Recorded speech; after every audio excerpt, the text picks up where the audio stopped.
Hello, good morning, and welcome back to the Squirrel Head YouTube channel. I say good morning because it's like 6:30 in the morning.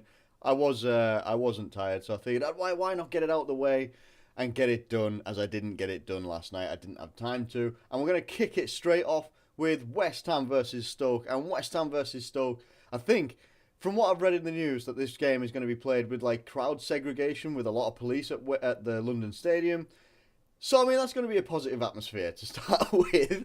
Not the most ideal situation, I don't believe. But both teams, they look like they're in, better form. Much better form. Better form for Stoke. Obviously, Everton beat West Ham in their last game. And then Stoke have obviously won their last three games as well and done it quite handily as well, with two draws preceding that.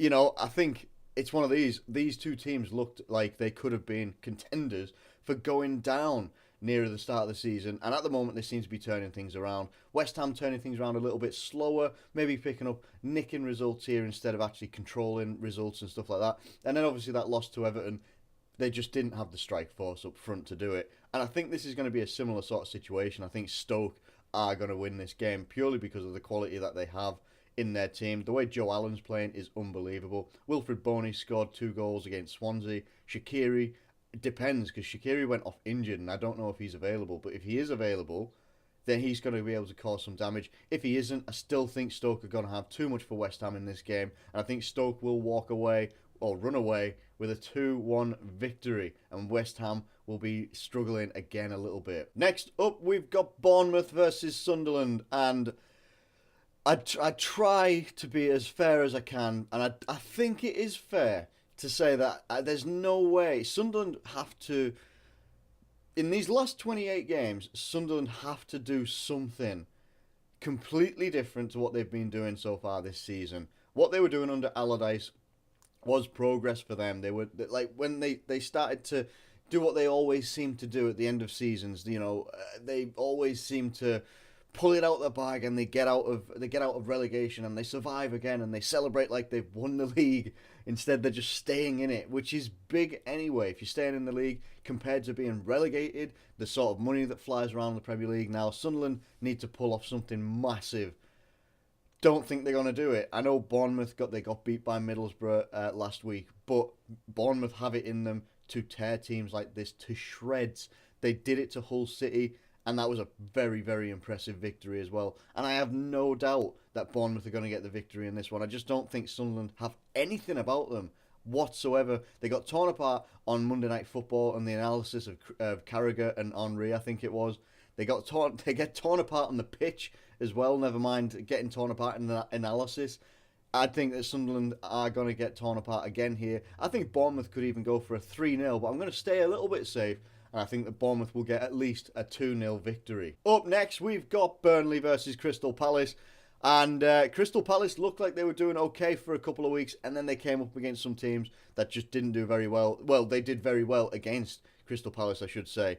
They are scoring a couple of goals here and there, but their last victory says a lot when it was against Sunderland. And the way that Sunderland are struggling, are Crystal Palace starting to do what they normally do, or Pardew teams, are they starting to do what they normally do? He'll sometimes go out and he'll get 5 straight wins, bang, and then he'll come out and he'll get like 5 straight losses, coupled with maybe a couple of draws here and there. I'm not entirely sure. Newcastle fans could probably tell you all about that, Palace. Anyway, Burnley, on the other hand, got a very hard fought 0-0 against Man United. When you've got 37 different shots coming at you, and you deal with that pretty handily, with about 18 of them on target, Heaton playing out of his skin to keep the team in it. Previous to that, they got a victory over Everton, but they lost to 2 good teams in Southampton and a very good team in Arsenal. And then they got the Watford win, a loss to Leicester. But I think Burnley have got it in them to do something good against Palace. I really do. I think, I think Palace are a good team. They've got good players. It just depends on whether they turn up or not. Can Benteke have a good game? I'm not entirely sure. If the likes of, I don't think they're going to have like 37 shots like Man United had. I really don't. Benteke can cause some damage. Yes, he can on his day. Is he going to be on his day? Who knows? I'm not entirely sure. I don't think he didn't score against Liverpool, obviously, but they've got very good aerial presence all over the pitch. I'm not entirely sure which way it could go, but I do think if it's going to go either way, it's going to go Burnley's way.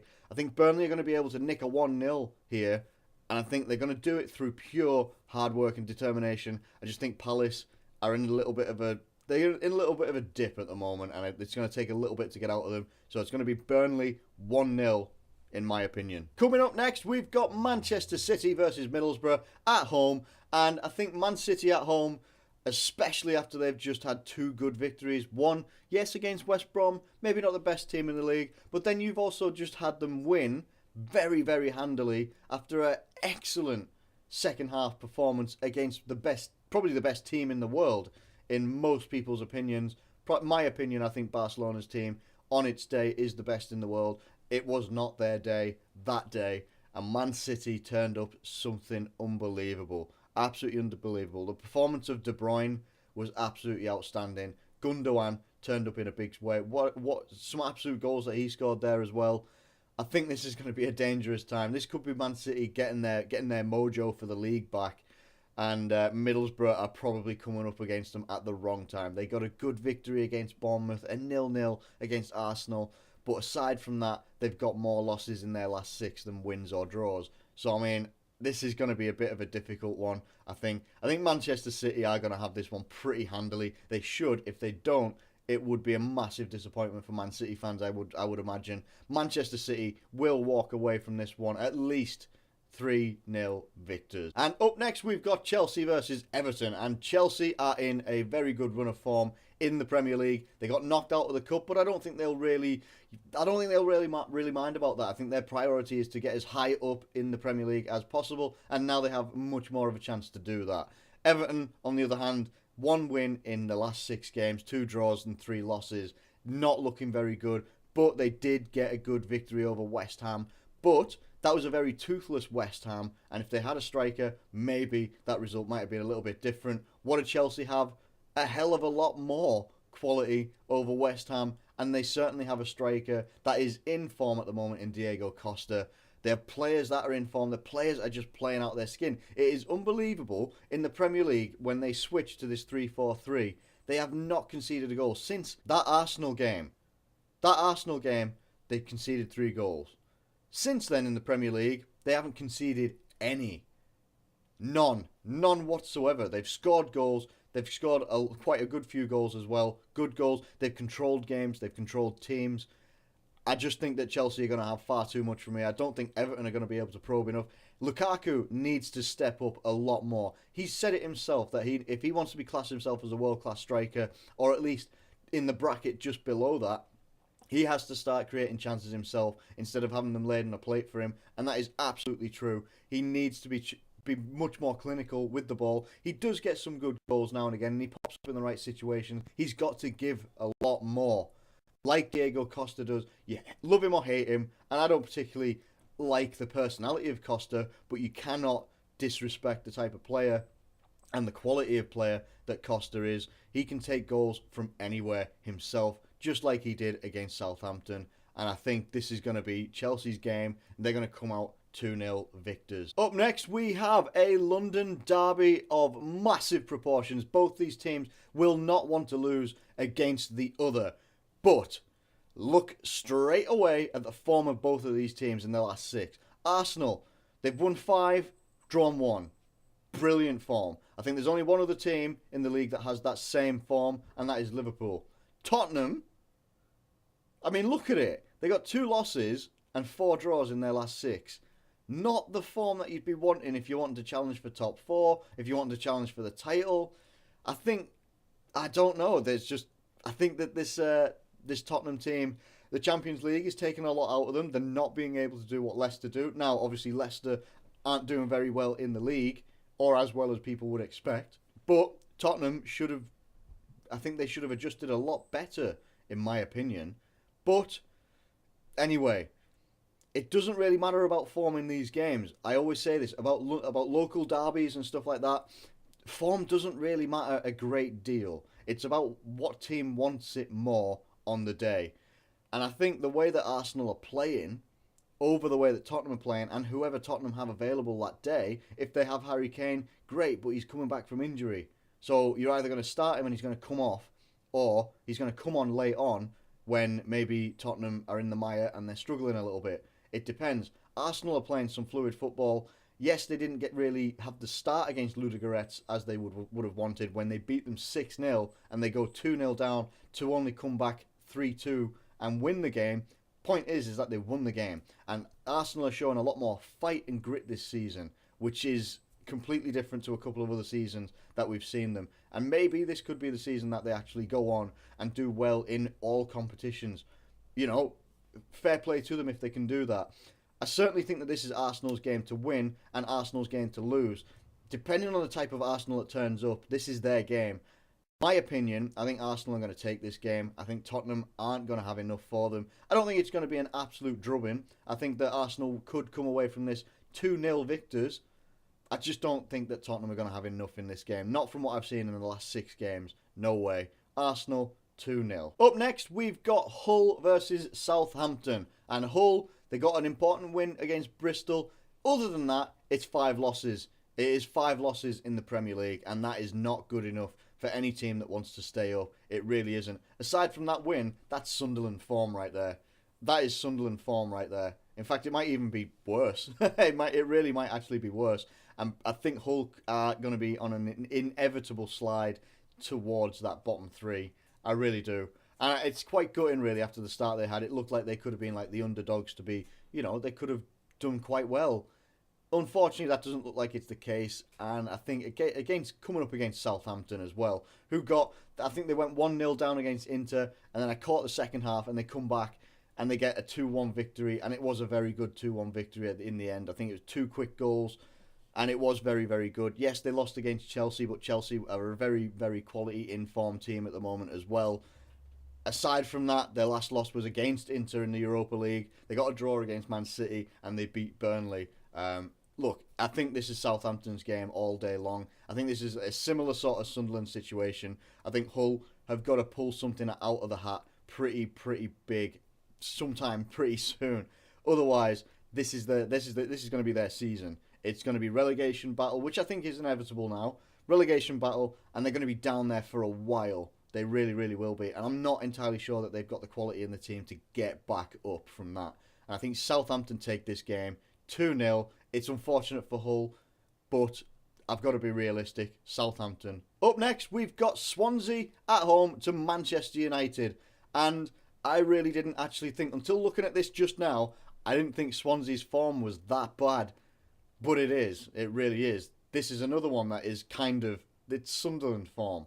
Sorry to be making the comparisons to Sunderland all the time if you are a Sunderland fan watching this, but again, I've got to be honest, it's not good enough. Now, Swansea do have a slight excuse. If you look at their games that they've had, they come up against Man City twice, Liverpool, Arsenal, get a draw at Watford, and they got beat by Stoke. And Stoke have just found their form pretty well as well.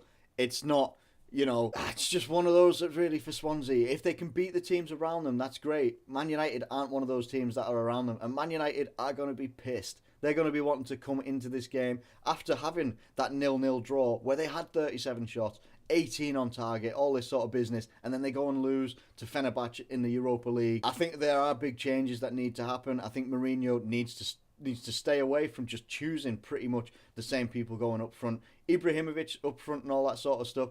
I just think that something needs to change either formation-wise. Could he perhaps think outside of his box and maybe go 2 strikers up front? Why not do a pairing of like a Martial or Ibrahimovic, or Rashford and Ibrahimovic, or something like that? Just something different to freshen it up, change that formation, get something else out of the players.